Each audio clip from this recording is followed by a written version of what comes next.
Hey, what's up guys? Welcome to D-Ray's Woodshop. Want to find out how to make this cool adjustable tripod for your shop? Make sure you check out the video. 1, 2, 3 into the 4. Snoop Doggy Dogg and Dr. Dre is at the door, ready to make a difference. So back on up before I have to put the strap on the cut. Give me the microphone first so I can burst like a bubble.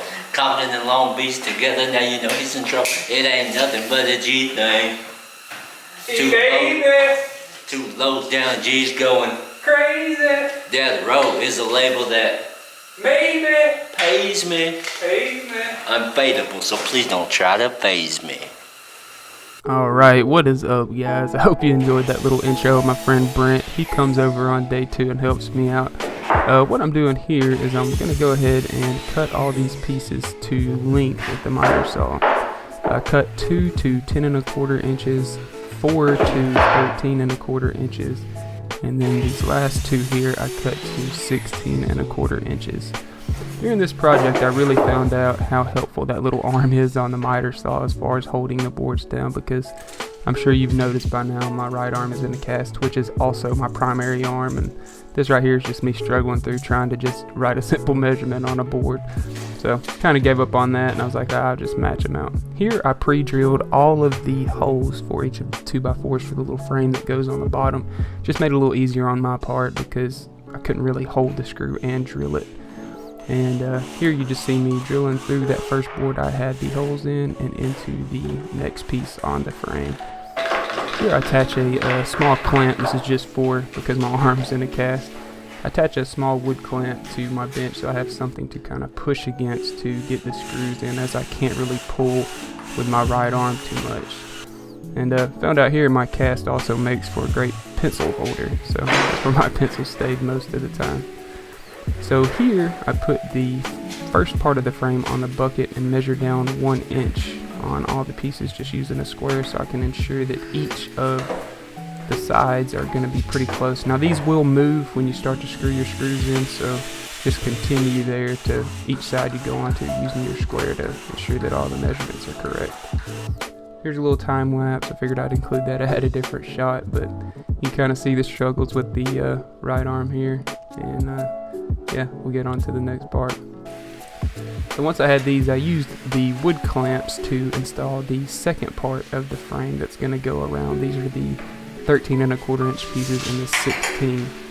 So about right here I realized if I'm going to go any farther with this project, I probably am going to need a little assistance. So get all this finally undone, get the bottom of the base made, and then I can install the casters. These are pretty cut and dry. Just use my square to line up all of the casters to make sure that they are square and straight. Screwed some screws in, and yeah, we're pretty much done with that. These casters I think are 2-inch casters I just got from Home Depot.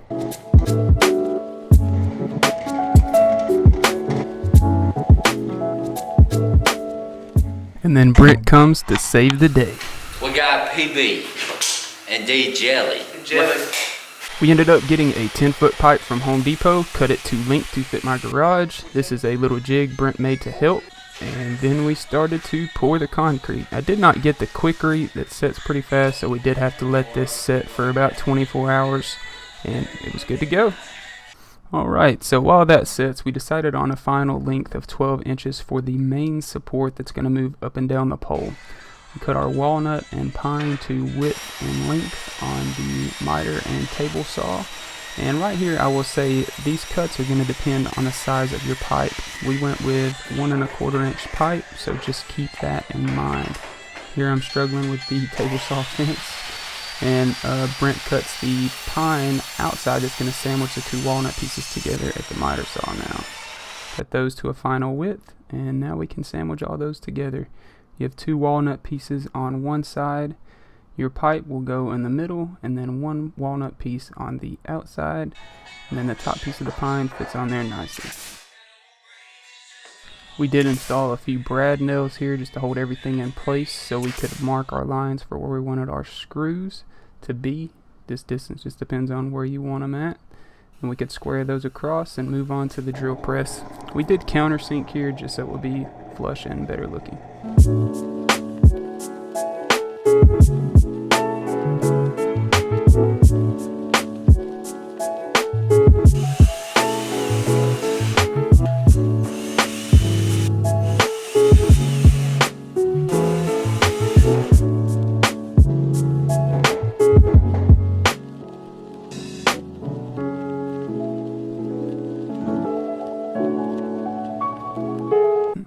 Alright, for this next part coming up, we use the 4-inch screws that are going to hold both of the arms and kind of use them almost as a drill bit to get our holes lined up, and then we can sit here and debate a little bit more on what we're going to do, and then install the main lag bolt that is going to go through and hold one of the arms. This will also be the bolt that you attach your handle to control it at the certain height you want on the pole.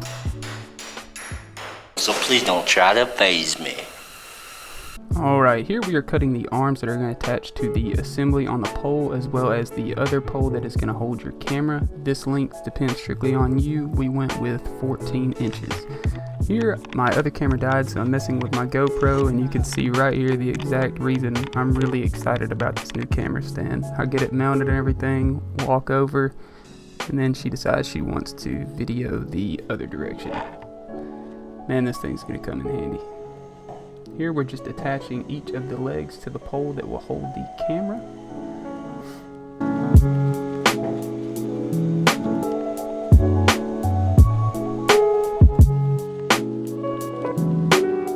And here you can see me getting really excited about this.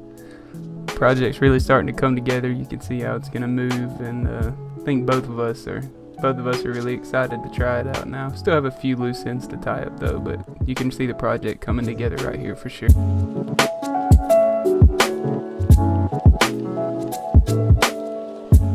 Alright, so now we are drilling the hole for the handle that will allow the assembly to move up and down the pole.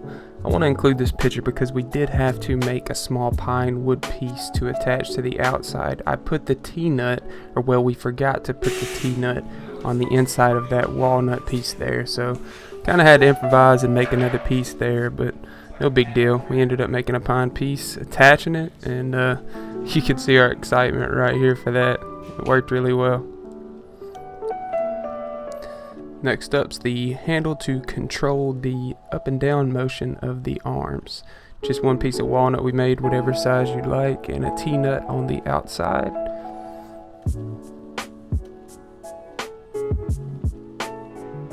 We can sand that a little bit. And again. And then I bought 4-inch screws for the 2 adjustable arms and a 8-inch screw for the whole assembly, so we're just cleaning up those leftover pieces there. And last but not least, I can drill the hole for the quick release for my camera. That size will be probably a little bit different for most cameras, but we found the right size. It attached into my adjustable arm I had already, and then screwed that in. Alright, so not last but not least, but we have to drill the holes for the eye hooks for the safety feature that Jay added to his camera stand.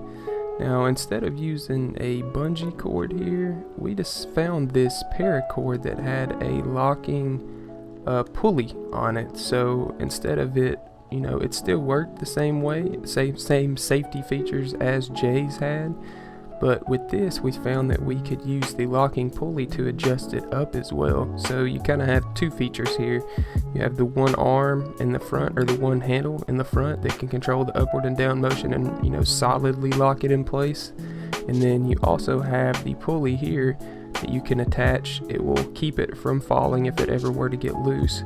But you can also make quick adjustments. So we're going to finish that up here.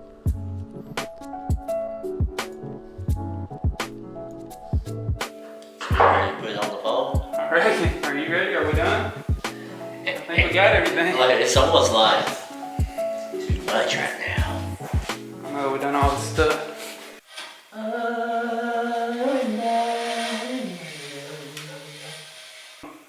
You gotta worry about that. I'm in love with this one today. Or if it was, And you still can call it again. So, oh, and no lower. It's locked. Alright, and then my buddy Brent can finish up with a little bit of sanding over the entire thing, smoothing over the edges, and I just went over it with a spray coat of lacquer to kind of make the colors shine a little bit and add a protective barrier. So please don't try to phase me. And with that, we're done. It's a picture of Brent Byatt here, and I wanted to show you my old setup because this is going to be a vast improvement. And this is it, fully operational. It's going to be such a nice addition to the shop, man.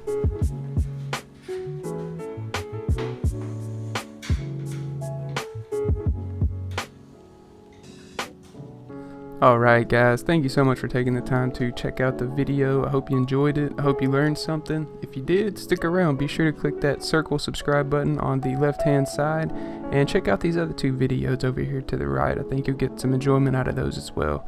Also be sure to check out the full build article at drayswoodshop.com. There'll be a link in the description. And as always, take it easy. Thanks guys.